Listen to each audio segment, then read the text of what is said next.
We hung a welcome sign on our door after moving in. The next day, it was gone. A note was left instead. You haven't earned that yet. We thought it was a joke. But then came the packages, rerouted. Our mail opened. One day, our dog's leash was missing. Then his collar. Then he came back shaking. The vet said he'd been sprayed with pepper gel. The camera didn't catch it, but the scent did. On her gloves. Left out on her porch. When I asked, she said, "Your dog learns like the rest of you." Through consequences. When my wife Kate and I moved into our house in Arlington, Virginia, we thought we were finally getting a break. We'd been through a rough couple of years, family drama, job changes, too many moves.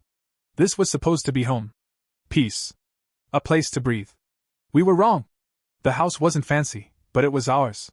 2 stories, brick front, a decent backyard, and a neighborhood that looked quiet. Maybe a little too quiet. Still, we were optimistic. First thing we did after moving in was hang a wooden welcome sign on our front door. A cheesy little thing from Hobby Lobby.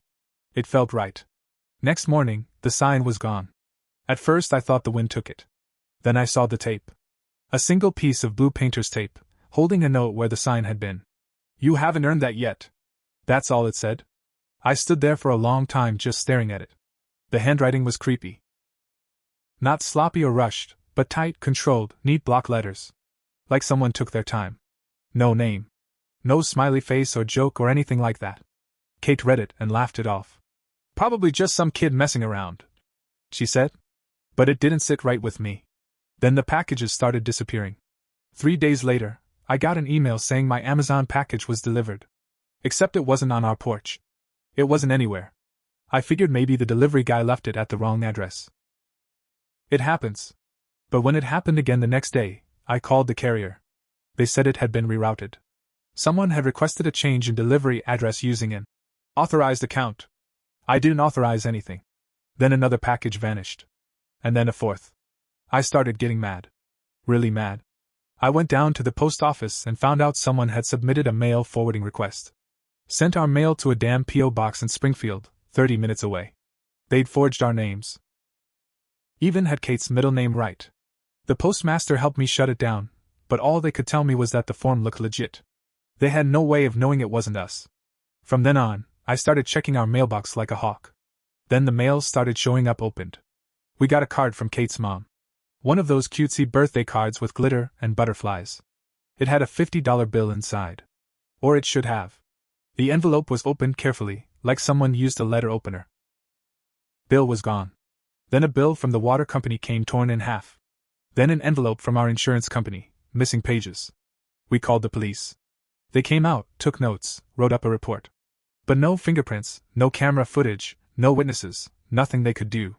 The officer gave me a weird look when I mentioned the note on the door. Like he'd heard something similar before. And then there was Rusty. Rusty's our dog, 8-year-old Labrador mix. Sweetest thing you'll ever meet. Loves everyone.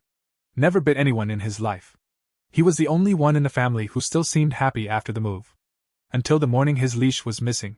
I always kept it by the back door, on a hook above the boots. Gone. We turned the house upside down looking for it. Nothing.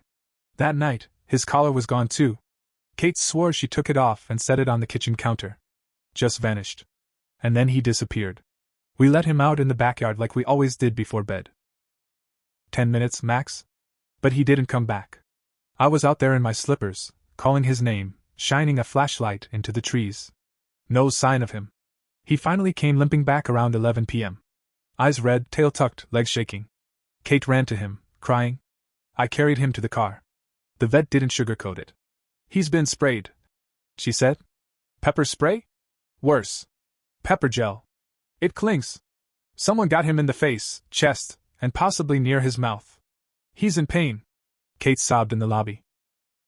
I just sat there clenching my fists, staring at the tile floor. Who would do this to a dog?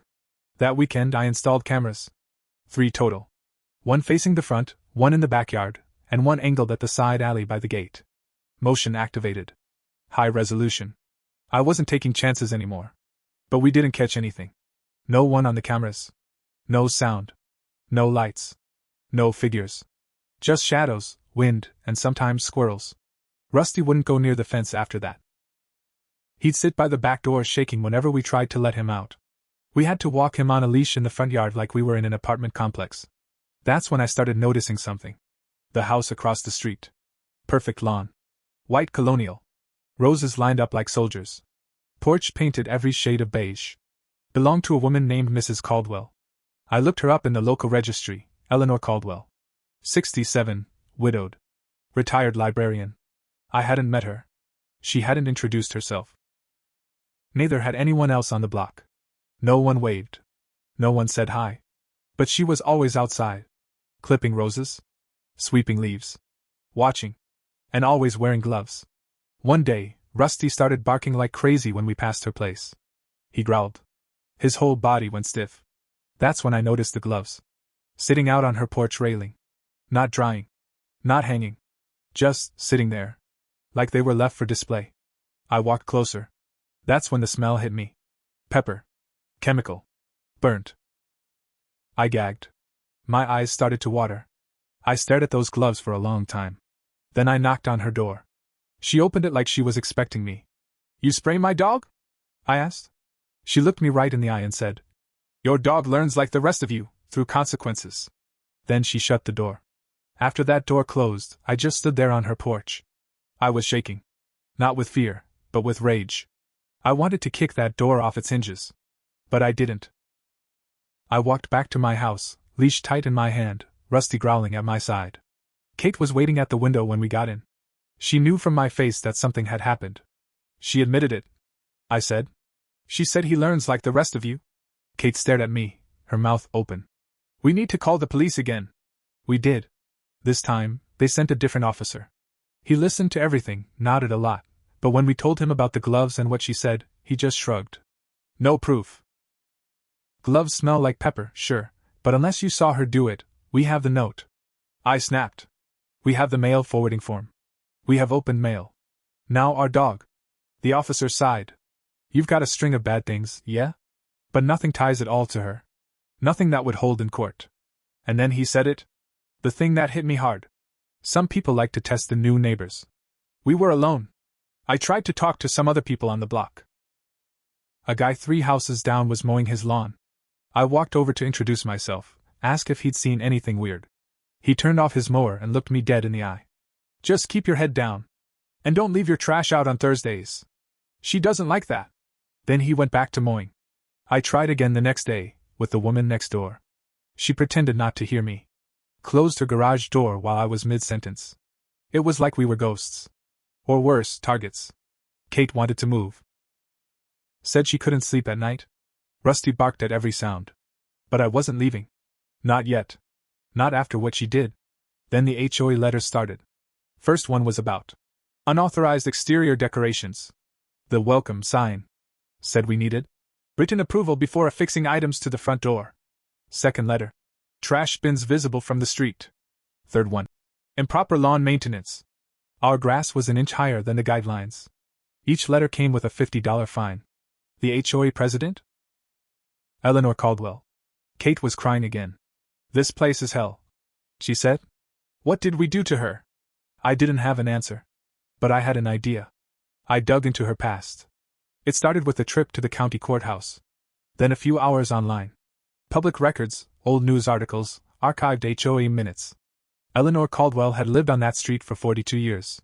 Ran the HOA for 16. Never missed a meeting. Known for being strict. But no one ever challenged her. Her husband, Walter, died in 2013. Hit by a car. The driver? A 22-year-old who just moved onto the street. A college kid. Moved away 2 months later. No charges were ever filed. Not enough evidence. That's when she changed. Started installing cameras all over her property. Took control of everything. Wrote the HOA bylaws herself. She never let anyone get close again. It wasn't just about us. She hated outsiders. So I gave her something to hate. I started small. I filed a complaint against her to the HOA. Claimed she threatened me, used HOA resources to harass us, forged mail forms. I knew it wouldn't go anywhere. She was the HOA. But it was on the record now. Next, I found out she didn't have the right permits for the fence in her backyard. It was too high. I submitted an anonymous tip to the city zoning board. 2 weeks later, she had to tear down the back section. Then, I posted on the Arlington Community Facebook group. No names. Just facts. Moved into a new neighborhood. Our dog was sprayed with pepper gel. Mail rerouted. Cameras showed nothing. One neighbor told us, "Your dog learns like the rest of you, through consequences." The comments blew up. I didn't mention her name. I didn't need to. People knew. A few even messaged me privately with similar stories.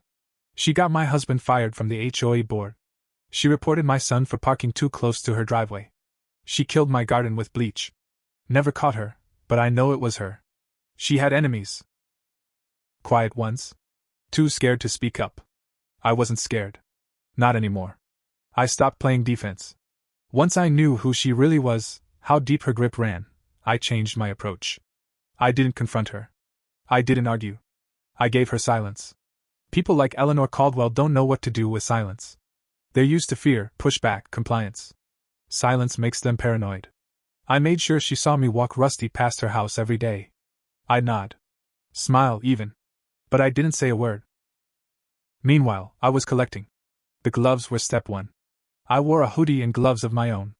One night around 2 a.m., I crossed the street and took a pair of her gardening gloves off her porch. They still smelled faintly of the pepper gel. I placed them in a sealed plastic bag and put them in our freezer. Then I found something better. 2 houses down, there was a kid, maybe 17, who always skated in the cul-de-sac. His name was Lucas. I saw him hanging around the edge of her yard one afternoon, glaring. I called out to him one day and asked if he'd ever had problems with her. He came right over. She called the cops on me for vandalism. Said I scratched up her sidewalk with my board. I didn't. They still made me scrub it. My parents were too scared to fight her. I told him what she did to Rusty. He looked at the ground and muttered. She killed my cat. 2 years ago. Pepper or bleach or something. We never proved it. Then he looked me in the eye. You want help? That was the night I found her camera blind spots. Lucas helped me map her property. He showed me where her cameras couldn't reach, the gap between her garage and rose bushes, the side alley shielded by her trash bins. I spent 2 weeks watching her patterns. She went to bed at 9:30 p.m. sharp. Her bedroom lights out by 9:45. She left for the grocery store every Wednesday at 7:15 a.m. I was patient.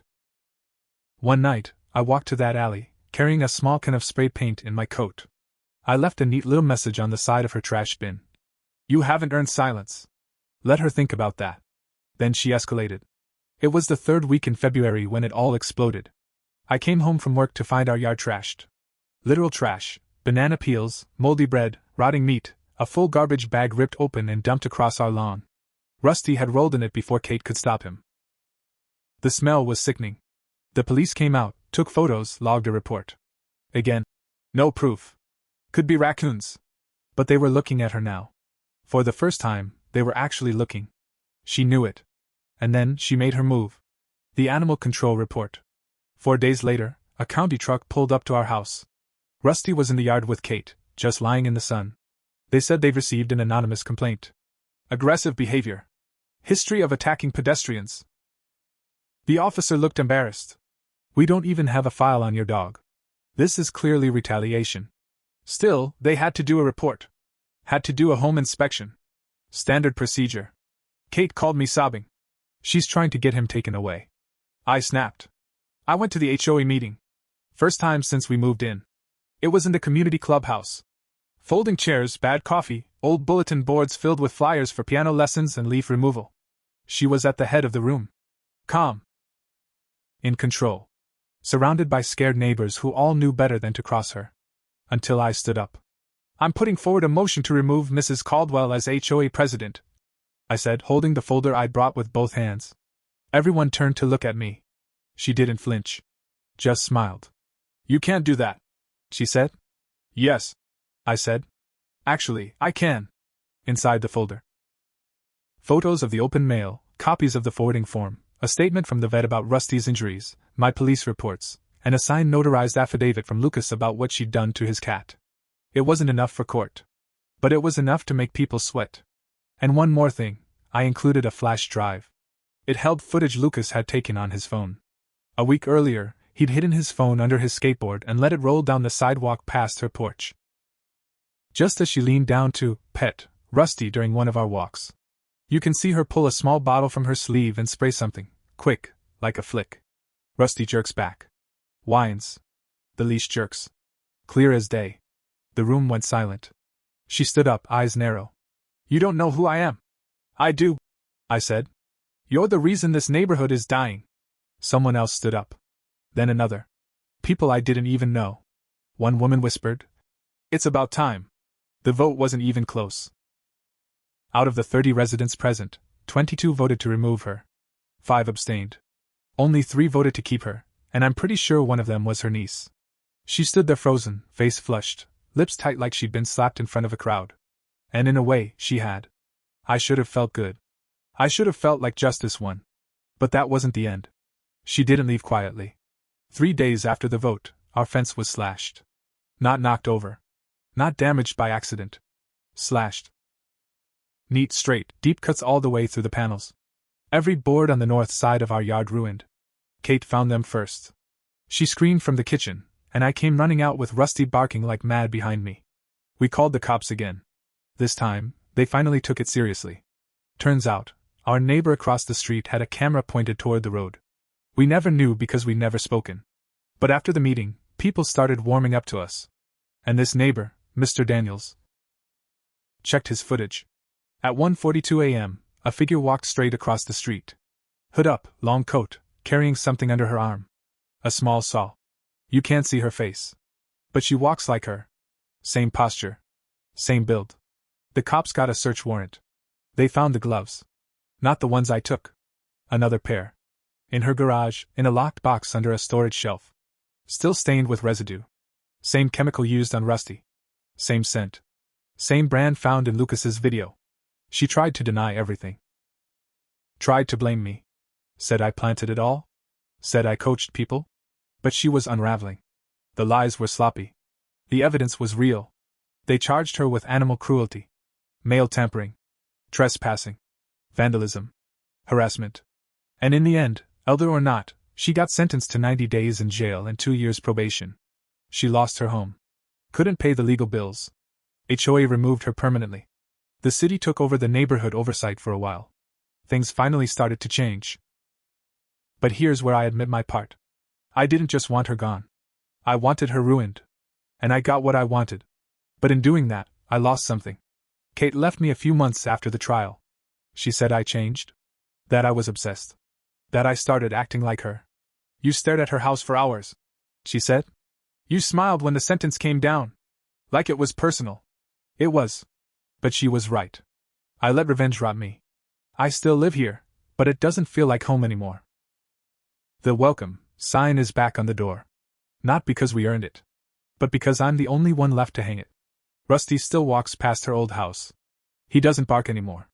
Just stares. Sometimes I catch myself staring too. And sometimes I think, maybe we both learn through consequences.